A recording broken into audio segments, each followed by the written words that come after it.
Bem-vindo ao programa O Seu Dinheiro. Hoje vamos falar sobre investir em brinquedos antigos. E a boa notícia é que os carrinhos portugueses estão em alta. A brincar, podem valorizar 10%. Investir em brinquedos é um bom investimento? Penso que ainda continua a ser, apesar de ser mais um prazer, porque, digamos, os brinquedos, os verdadeiros colecionadores não ligam muito à questão monetária, ligam mais à questão sentimental.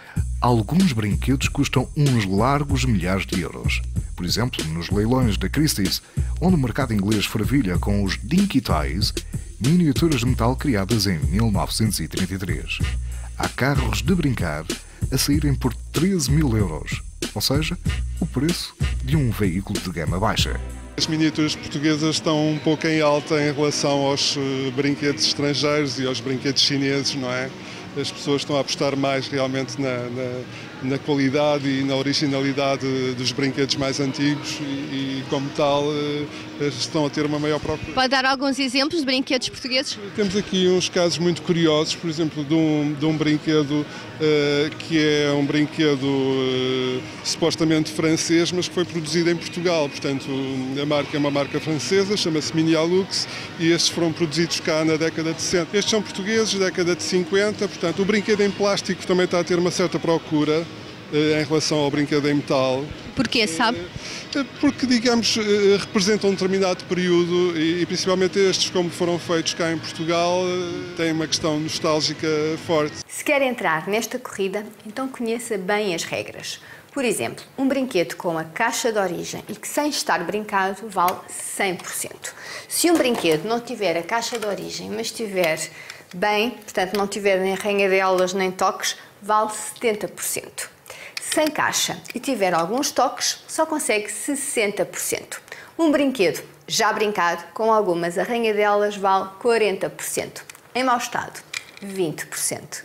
Para comprar a peça de forma que valorizasse, tinha que adquirir num estado em que quase idêntico àquele que estava na loja há 30 ou 40 anos atrás. Portanto, sem pancadas, com a caixa original, em muito bom estado. Quanto à coleção, pode fazer em épocas: pré-guerra, pós-guerra. A primeira entre 1933 e 1940 e a segunda entre o Natal de 1945 até 1964. A variedade dos modelos pode chegar às 1000 unidades. As cores são igualmente importantes. Algumas são verdadeiras relíquias. Informe-se com quem sabe. Outros dois aspectos a ter em conta é a escala e o sistema de numeração dos modelos.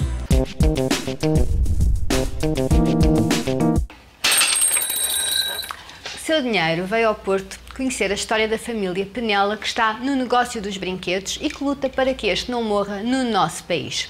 Alguns dos seus brinquedos são mesmo procurados por colecionadores. A história da Pep, nome derivado do apelido Penela. Penela inicia-se em 1928, quando José Augusto Júnior começa a fabricar brinquedos em chapa e madeira. Em Portugal, os fabricantes utilizavam folhas de Flandres, recuperação de latas de azeite e sardinha de exportação, devido à dificuldade em importar brinquedos devido à Segunda Guerra Mundial. Em 1930, criaram uma fábrica tendo o mérito de ser os primeiros a conceberem um brinquedo de fita de corda em Portugal.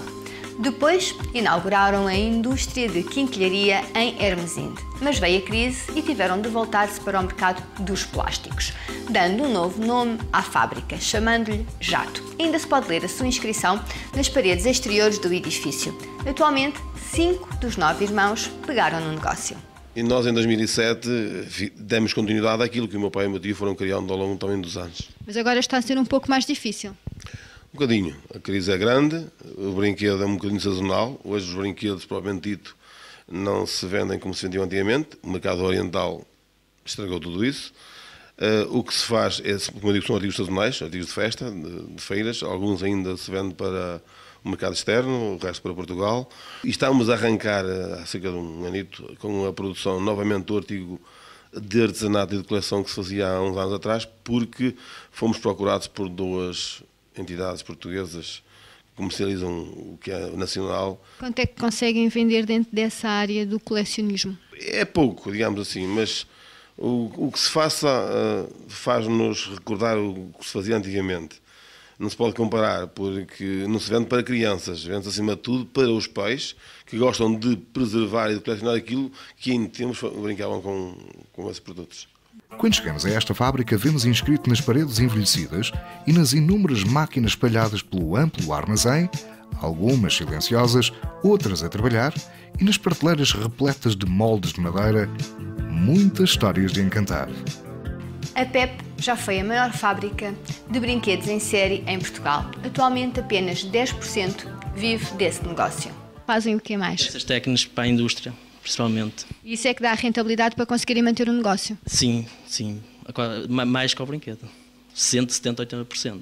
Portanto, o brinquedo é apenas para não deixar morrer a história da família? Sim, praticamente é. E também pela procura, que a gente também tem um brinquedo. Especialmente este artigo último do ano para cá, que é os Volkswagen, as carrinhas, coisas artesanais, a nossa cara, que é o Mercedes, o táxi. Praticamente este tipo de artigo nós queremos fazê-lo porque estão a ser procurados. As razões para a dificuldade desta indústria sobreviver, por um lado, é a invasão das lojas chinesas que têm brinquedos muito baratos e também devido às novas normas de segurança impostas pela Comunidade Europeia. A PEP voltou-se para a fabricação de brinquedos para adultos, tendo, no entanto, ainda uma pequena parte de brinquedos para crianças. No dia da nossa visita, terminava uma encomenda de 15 mil tambores para a Espanha, mas um dos brinquedos que mais vende é o martelinho de São João. Chegam a produzir 500 mil. Cada irmão tem a sua área. A sua é a dos moldes e do desenho e o homem dos martelinhos de São João. Exatamente. Para tudo é preciso um molde e fazer um desenho primeiro. Do desenho para o molde transmito para o aço e sai tal e qual como está no modelo. E nasce um martelo, por exemplo, São João, e carros e gaitas e tudo o que aparece. Quanto tempo é que demora a fazer um molde? Fazem madeira? Não, o molde é feito em aço, o modelo é feito em madeira, mas o molde em aço depende, da peça se tira mais que uma peça, mas um mês e meio, por aí.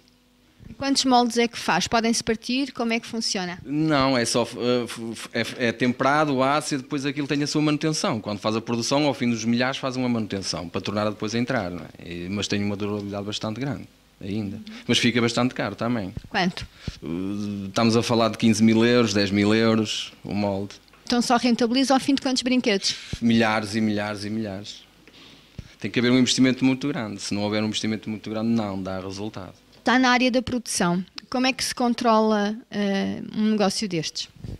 Tem que ser com muita capacidade, meter os moldes, fazer com que as máquinas andem sempre certinhas, dêem a produção certa. Quem é que lhe ensinou? Basicamente foi por minha conta e próprio.